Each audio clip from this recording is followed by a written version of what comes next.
Dia rakyat kita nggak sebodoh. Iya, jadi saya pikir saya mau konsentrasi kepada program. Jadi Indonesia ini nggak boleh punya pemimpin yang bersih dan kuat. Itu tidak boleh. Indonesia harus dipelihara dalam posisi sekarang. Sebagai pasar, sumber bahan baku. Indonesia, ya orang Indonesia itu pelayan.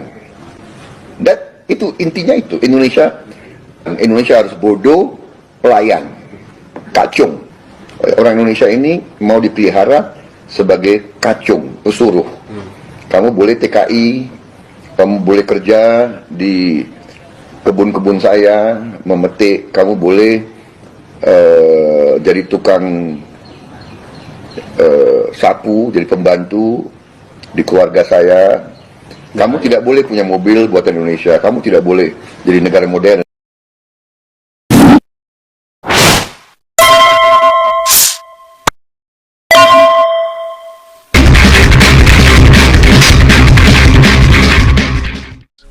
Ucapan bangsa Jongos lahir dari kritik tajam, sebuah ungkapan yang pedas dan menusuk. Ungkapan ini muncul pada era liberalisasi ekonomi pasca reformasi, sebuah periode yang penuh dengan perubahan dan harapan, namun juga kekecewaan. Liberalisasi ekonomi ini membuka pintu bagi investasi asing, namun juga memicu kekhawatiran akan hilangnya kedaulatan ekonomi.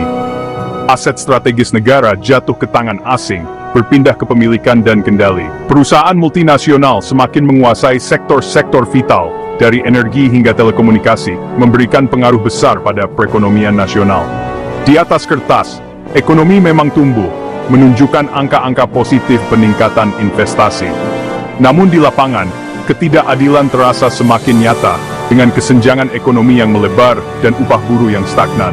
Kontrak pertambangan yang seharusnya memberikan manfaat bagi negara, perdagangan bebas, yang dijanjikan akan meningkatkan daya saing, semuanya dinilai lebih menguntungkan pihak asing, dengan keuntungan yang mengalir ke luar negeri. Sementara menyisakan kerusakan lingkungan yang parah dan upah murah bagi sebagian besar rakyat Indonesia. Kritik ini juga menyorot tajam elit dalam negeri, mereka yang seharusnya melindungi kepentingan nasional. Politisi dan pejabat korup menjadi sorotan utama, dituding sebagai penyebab utama masalah ini. Mereka dianggap sebagai perantara kepentingan asing, mengorbankan kepentingan rakyat demi keuntungan pribadi. Mereka adalah Jongos sesungguhnya, para pengkhianat bangsa yang rela menjual diri, menjual kedaulatan demi keuntungan pribadi dan kelompok, mengabaikan penderitaan rakyat. Prabowo memosisikan diri sebagai antitesis dari semua ini, menawarkan solusi yang berbeda. Sebagai seorang nasionalis sejati, ia berjanji untuk membela kepentingan nasional, berjanji merebut kembali kedaulatan ekonomi yang telah lama hilang, mengembalikan kendali kepada bangsa. Ia berjanji memberantas korupsi hingga ke akar-akarnya, membersihkan pemerintahan dari praktik-praktik kotor, menghentikan kebocoran kekayaan negara yang selama ini dinikmati oleh segelintir orang. Janji-janji ini menjadi harapan bagi jutaan rakyat Indonesia yang mendambakan perubahan yang nyata. Mereka yang lelah dengan dominasi asing yang mencekik dan elit korup yang merajalela. Tapi seberapa jauh janji-janji itu akan ditepati? Pertanyaan ini terus menghantui benak para pemilih yang skeptis. Waktu menguji janji. Prabowo dulu simbol perlawanan, kritikus lantang kebijakan yang dianggap merugikan rakyat. Ia akhirnya menaklukkan istana, menjadi presiden 2025. Status berubah dari oposisi ke penguasa, dari simbol perlawanan ke pusat kekuasaan. Kini, kompromi jadi kunci. Koalisi gemuk menuntut pembagian kekuasaan. Negosiasi menggantikan pekik perlawanan. Pertanyaannya, apakah pedang anti-korupsi dan anti-oligarki masih terhunus, atau sudah disarungkan? Transformasi ini menguji idealisme janji-janji kini berhadapan dengan birokrasi, kepentingan politik, dan tekanan global. Rakyat menanti akankah Prabowo mendobrak sistem lama, atau justru terserap ke dalamnya. Inilah babak penentu warisannya. Untuk membaca arah pemerintahan, lihat siapa yang ada di lingkaran dalam. Kabinet Prabowo diisi banyak wajah lama elit politik, pengusaha raksasa, bahkan yang pernah tersangkut kasus korupsi. Mereka kini duduk di kursi strategis, punya akses ke pusat keputusan. Inilah kekuatan oligarki, kekayaan dan kekuasaan saling menguatkan. Presiden yang dulu janji berantas mafia, kini berbagi meja dengan mereka.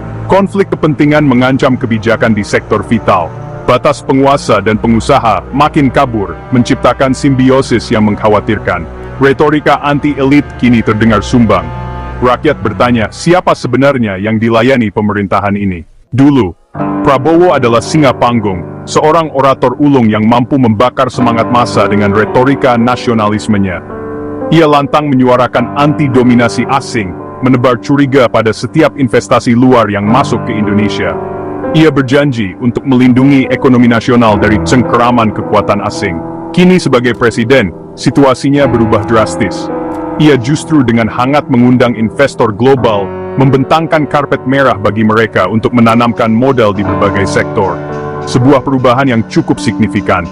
Sikap terhadap korupsi pun ikut berubah, janji untuk memperkuat KPK dan menyeret para koruptor ke pengadilan. Kini seolah luntur demi menjaga stabilitas koalisi pemerintahan. Bahkan, figur-figur yang bermasalah justru masuk ke dalam kabinet, menduduki posisi strategis. Sinyal perang melawan korupsi yang dulu digaungkan dengan lantang, kini berubah menjadi sekadar negosiasi politik di balik pintu tertutup. Inkonsistensi ini pada akhirnya menimbulkan krisis kepercayaan di mata publik. Nasionalisme seolah hanya menjadi komoditas politik belaka, dipakai dan dilepas sesuai dengan kebutuhan dan kepentingan sesaat.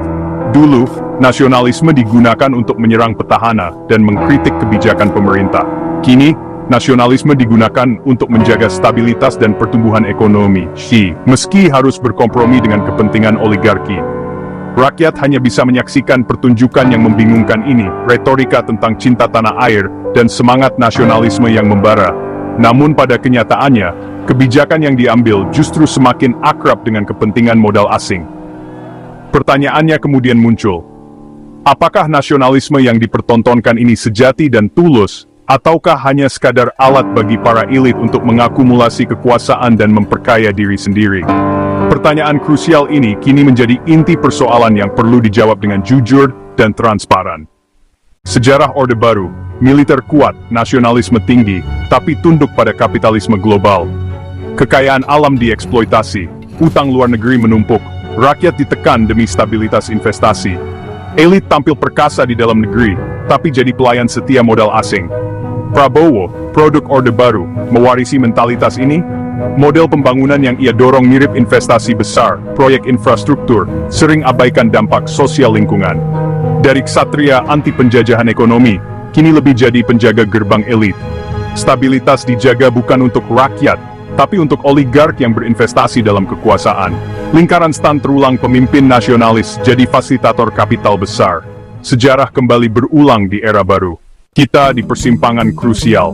Presiden yang dulu janji memerdekakan bangsa dari mental jongos, kini justru nyaman di tengah oligarki. Retorika nasionalisme jadi selubung kompromi politik. Indonesia tak butuh pemimpin simbolik, tapi negarawan sejati, tindakan selaras ucapan. Keberanian membongkar sistem korup tak bisa lagi dititipkan pada satu orang. Harapan harus lahir dari rakyat, mahasiswa, buruh, petani, aktivis, semua bersuara. Kita harus menagih janji, mengawasi kebijakan, berani membongkar kepalsuan nasionalisme. Pertanyaan kini untuk kita, mau terus terbuai simbol, atau bangkit menuntut negara yang benar-benar merdeka? Pilihan di tangan rakyat. Sejarah akan mencatat tetap jadi jongos, atau jadi tuan di negeri sendiri.